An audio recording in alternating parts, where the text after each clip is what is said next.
Hanosa Bonari. Pak Pendeta, saya ada pertanyaan. Adakah catatan-catatan dalam Alkitab mengenai berapa lama jangka waktu pemberontakan setan di sorga sampai kepada zaman Adam?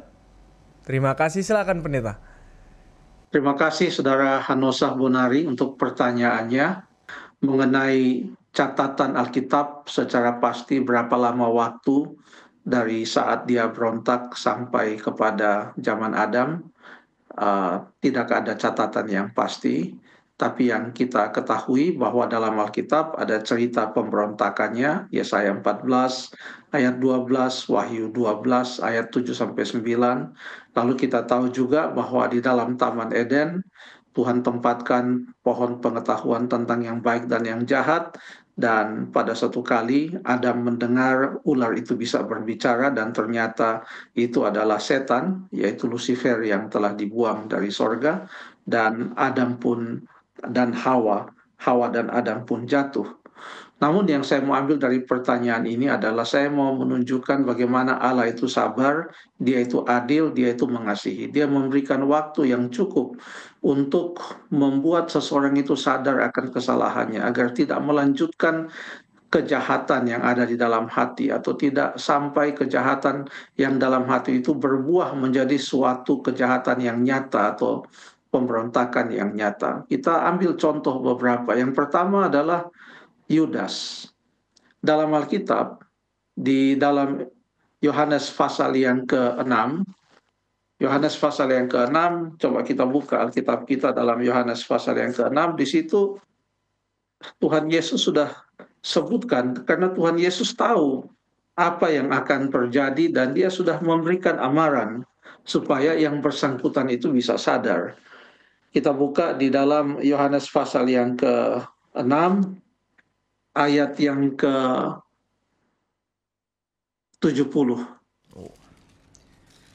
Yohanes 6 ayatnya yang ke-70, Pendeta. Ya. Jawab Yesus kepada mereka, bukankah aku sendiri yang telah memilih kamu yang ke-12 ini? Namun seorang di antaramu adalah iblis. Demikian. Ayat 71 yang dimaksudkannya ialah Yudas. Ya.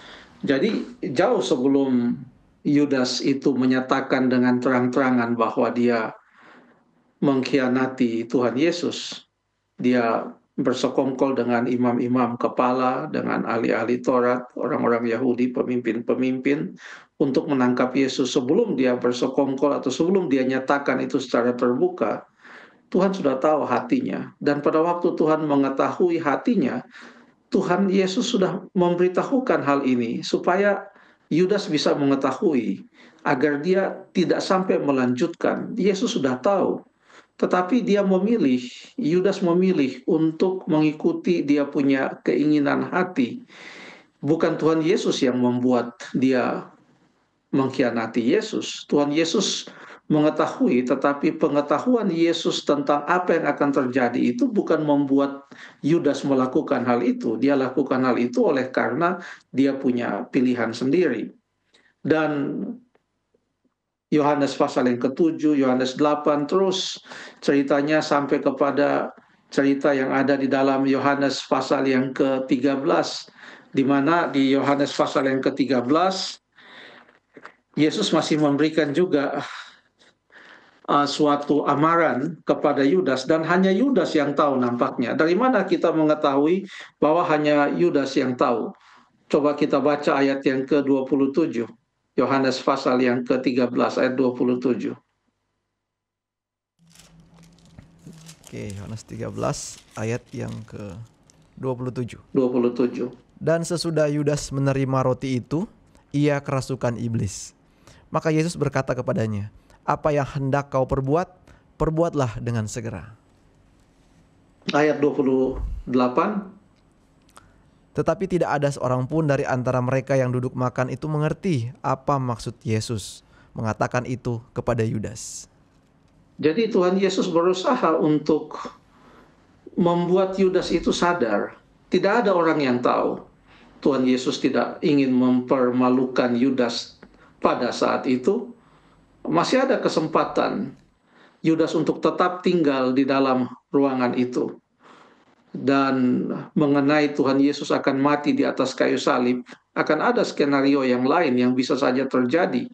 Bukan Yudas yang berjasa yang membuat Yesus mati di atas kayu salib, tetapi Yudas tidak mau untuk menyadari apa yang dia lakukan.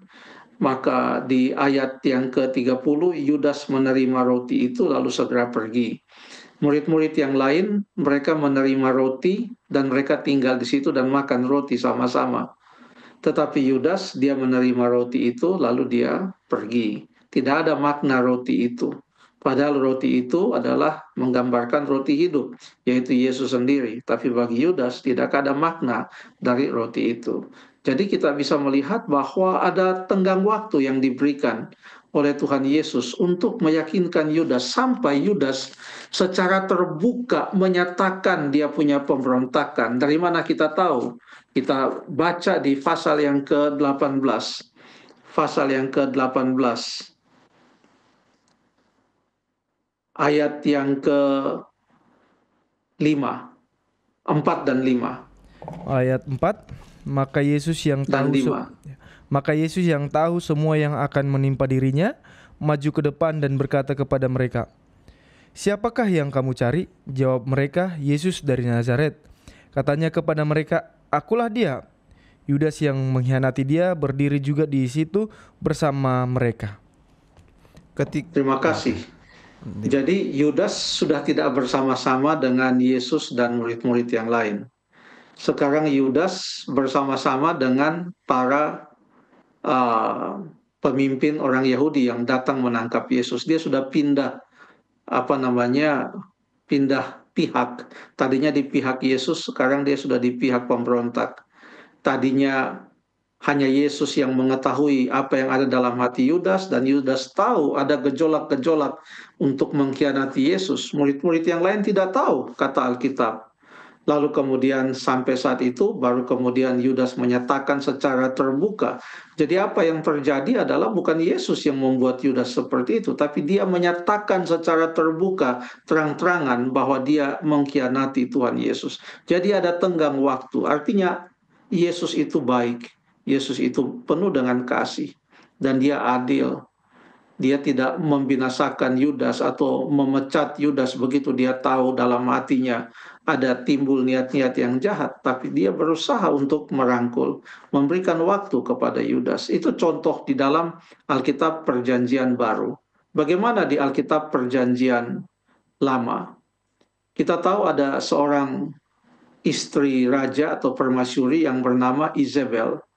Dia adalah istri dari Raja Ahab. Raja Ahab ini adalah Raja Israel yang terkenal sangat jahat karena dia mengikuti ilah-ilah istrinya, yaitu khususnya adalah Dewa Baal, dan membuat orang-orang Israel berdosa, menyembah berhala, menyembah Baal. Dan kejahatan Izebel itu sungguh luar biasa, kita tahu ceritanya. Tetapi apakah Izebel langsung binasakan?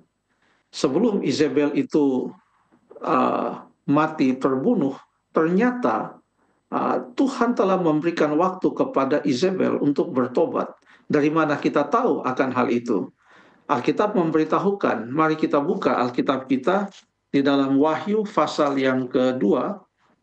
Wahyu pasal yang kedua. Itu ada pekabaran kepada jemaat di Tiatira.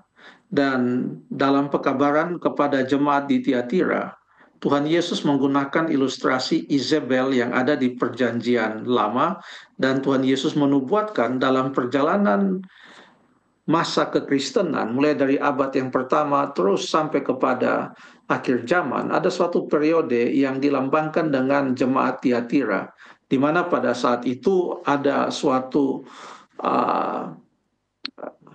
ajaran yang sesat, yang menyesatkan umat-umat Tuhan sehingga menyembah berhala. Dan itu dilambangkan oleh Izebel, yaitu gereja yang murtad pada saat itu. Nah, tentang Izebel ini dikatakan di dalam ayat yang ke 21, dalam Wahyu pasal yang kedua, boleh dibaca. Ayat 21 Wahyu 2. Dan aku telah Ya. memberikan dia waktu untuk bertobat, tapi ia tidak mau bertobat dari sinahnya. Terima kasih. Jadi waktu yang Tuhan berikan itu cukup dan sangat memadai. Ia penuh dengan kasih dan kasih karunia, panjang sabar. Tetapi waktu itu habis oleh karena yang diberikan waktu tidak mau bertobat.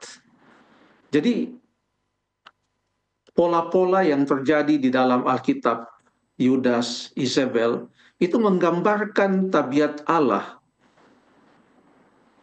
Jadi dari sini kita boleh melihat suatu cerminan apa yang kiranya telah terjadi di sorga, bahwa waktu telah diberikan kepada Lucifer, tetapi waktu itu habis karena Lucifer yang tidak mau untuk bertobat, dan akhirnya ia dan sepertiga malaikat yang mengikuti dia, mereka kemudian dikeluarkan dari sorga, dikeluarkan dari sorga. Berapa lama waktunya sampai kepada zaman Adam, kita tidak tahu. Tetapi berapa lama pun itu kita tahu itu waktu yang sangat cukup berdasarkan kasih dan kemurahan Allah untuk menyadarkan Lucifer. Tetapi Lucifer terus memberontak, dan pemberontakan itu ia nyatakan secara terbuka dan waktunya selesai. Dia yang membuat waktunya selesai. Terima kasih.